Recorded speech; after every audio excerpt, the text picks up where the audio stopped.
VT ini saya khususkan ya untuk si Zanzabella yang sudah mendongo-dongokan fans Nikita katanya. Emang dongo. Udah berapa kali dibilang Riber Skin itu bukan produknya Glavicia. Hanya Glavicia ini menggunakan produk tersebut di salah satu treatmentnya. Sekarang mari kita adu kedongoan ya. Siapa yang lebih dongo? Produk yang dipakai si Glavicia itu Riber Skin. Yang jadi pertanyaan, kenapa? Ini contoh aja ya.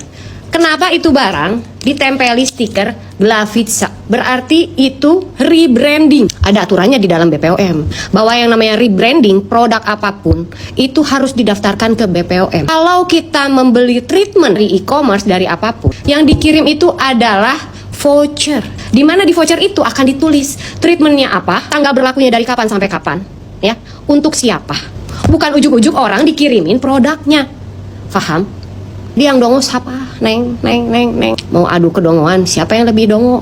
Mau perumpamaan lain yang lebih gampang. Misalnya, aku kan jual jasa untuk sulam bibir. Ada orang beli di e-commerce treatment aku misalnya. Terus, ujuk-ujuknya aku kirimin itu tintanya sama alatnya. Terus orang itu nyulam sendiri gitu bibirnya. Orang itu aku kirimin voucher. Hampuranya, kalau muka aku jutek hari ini, soalnya aku lagi mens. Jadi bawaannya erosi jiwa gitu tah. Apalagi sareksek aing ningali antara tato jeung susu pabaliut anjir. Sareksek panon aing.